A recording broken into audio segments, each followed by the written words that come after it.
We're gonna do like a complete 180 here. Let's see. See all that stuff? That stuff's dead. There's a guy walking down the trail. He's not dead. Guy walking down the trail is definitely not dead. But look at all this dead stuff. River's not dead. River's doing good. And everything else here is dead. But the garden's not entirely dead. So that's what we're going to talk about. We're going to go check out the garden. And we're going to see how it's not dead. Everything else is dead. Dead.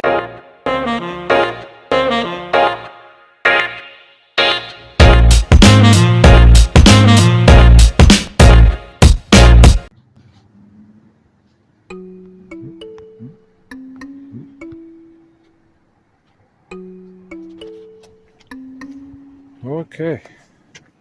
We're recording this the 3rd of December. And as we alluded to in that intro, looking for things that are not dead. Like that stilt grass that's sticking up through there. See that right there? That's not dead.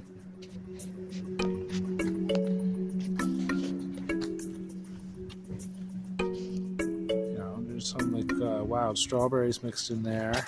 A lot of random stuff. Like maybe some marigold.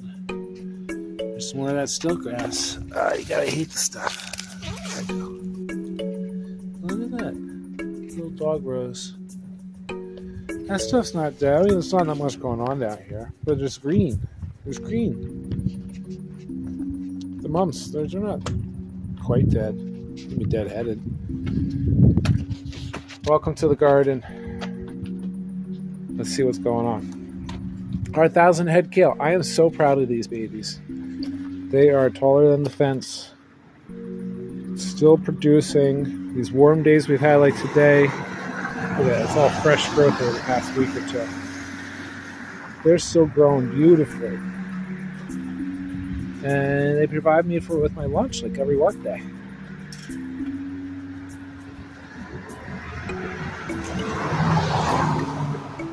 We've got these peas growing down here. These everlasting peas. They're the ones that I ordered and I planted. And I think that they're perennials. I think that they're gonna fill up this whole corner of the fence here. And I'm okay with that. Despite the frost that we've been having, these pea plants have been doing really great.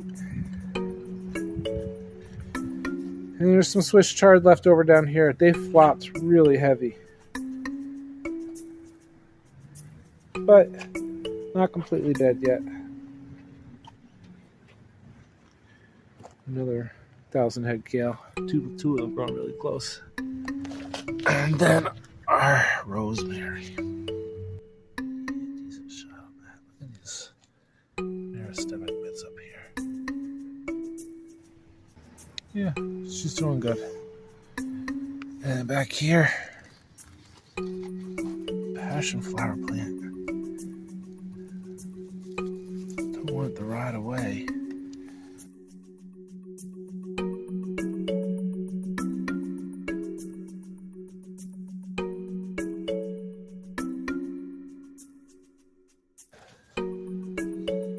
Okay, oh, shame. Looks like that all cracked. Clover. The clover is still growing strong. Haven't picked this patch in a while. There was some nasturtium growing in here too. That's what all this stuff is. But we're just letting that be where it is.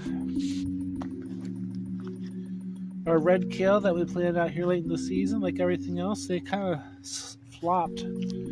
But like the other kale, they're still growing. Orange cone flowers, not growing.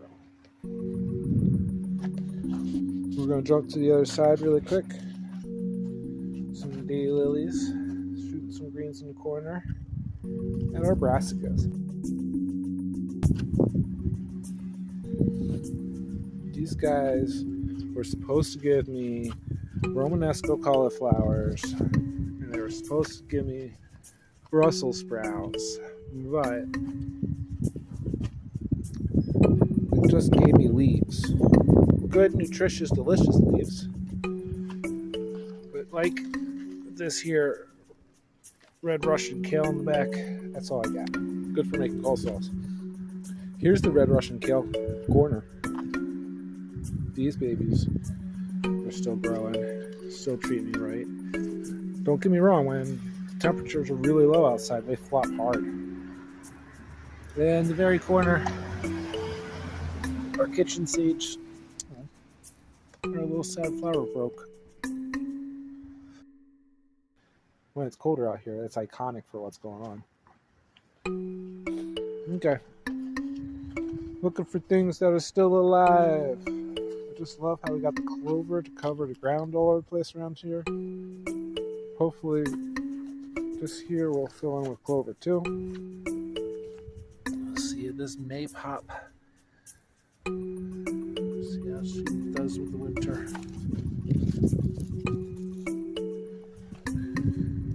We got some Roma chamomile stuck in there with some mint of some sort growing next to it.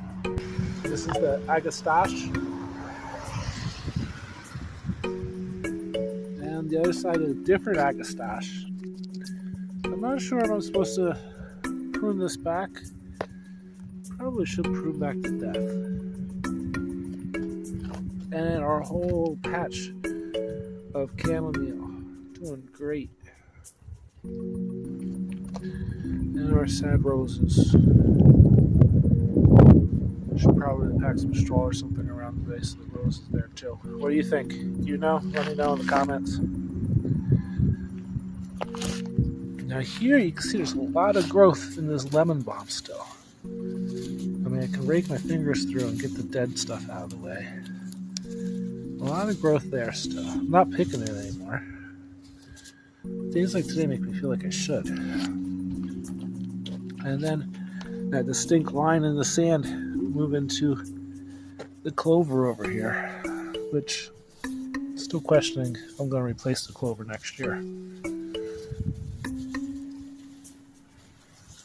There's a little calendula plant next to our cherub. This is still one of these dwarf evening primrose. I don't believe that they were perennial.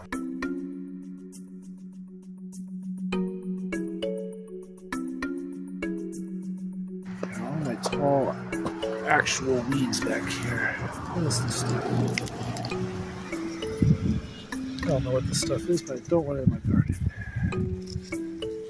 Whatever that stuff is. The lavender's still doing good. We're not done with blossoms, but the leaves look pretty. And then we get into oregano and purple sage. Stopped picking that a while ago. I'm letting it grow for a while. And then the thyme. And then the oregano peeks back in. And then over here, I don't know, is this Louis lamb's here? That's what it's commonly, I think it's commonly called. Or is this like a mullein? Is this gonna get this rosette gonna shoot into a stalk next year? That's what I'm hoping. I'm gonna let it be. Let it do its thing. More clover, because we grew the clover as a cover crop, and I am letting it be where it's gonna be. Let's see, we actually got growth, clover and grass and stuff on the other side of the fence. That's a vast improvement from where we started the year. Down here, our cover crop, we have some chives growing up amongst a bunch of this wild strawberries. I see the wild strawberries kind of work their way throughout this whole thing here. We'll figure out how to deal with that come spring. This little patch of grass, though, we're going to pull out. See what this little patch of grass. That's not something I want to deal with in spring.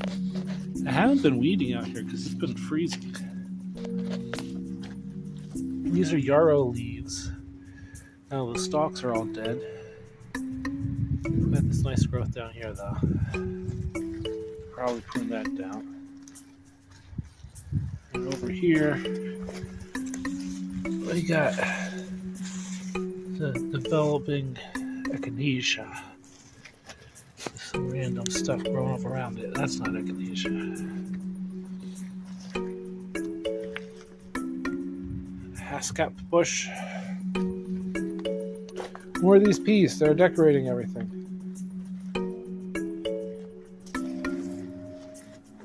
They're gonna die, but there's little tiny cilantro babies growing in here. I have so many cilantro seeds, or brown coriander, that I'm not worried about saving seedlings in here. If they reseed come spring, I'll be happy.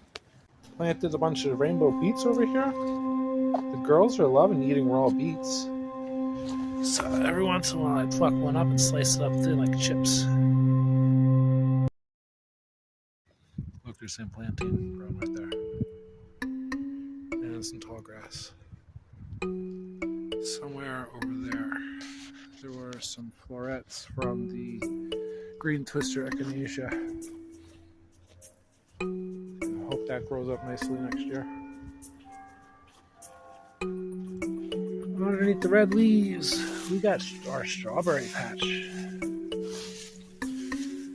Yeah, nicely insulated down there. And back there, one grapevine. Parsley. This stuff is like, air temperature pops up and it bounces up a little bit. Gotta find some more reasons to use that. More clover. The last bucket of potatoes need to harvest, which days that keep warming up like this or make me worried it's going to get rotten. The calendula has stopped flowering finally.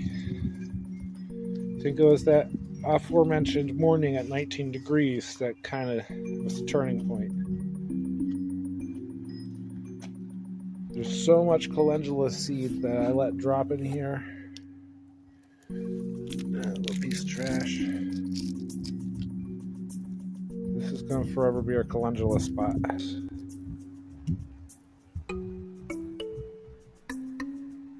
They're so cool. Let so many of those drop down in there. What was that? Ah, it's a spider. Yeah, make full circle. I still got ferns growing out here that are green. Technically they're medicinal, but I think I didn't plant them there. They're just growing there because they're growing there. We got the hollyhocks here. Some junk growing up around them. The hollyhocks have this bad rust on them. But honestly, I'm surprised to even see them alive at all. But I'm hoping that they're developed enough and doing healthy enough. They're kind of spotted throughout the back here. Hollyhocks get rooted the first year. They flower the second year. They are a biennial. And they'll set seeds next year too. So early in the season next year, I feel like I need to plant another variety so I can have something flowering every year. And down here, the clary sage flowers have finally lost their color. They still have their form. A bunch of the leaves are still doing good. Look how fuzzy that is. The whole total reed there.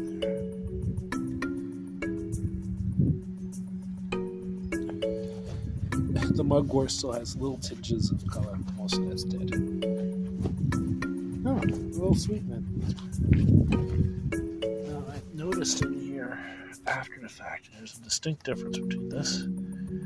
That's the sweet mint. And this back here had some catnip. I didn't think I had any catnip that took root down here, but there's a couple. There's another one that did.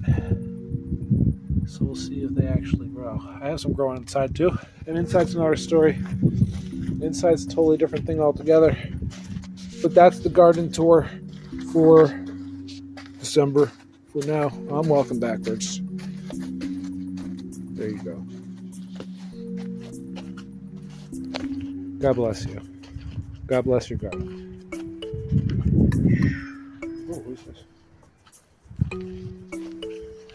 Like, subscribe, do all that stuff. Be selfish, Joe.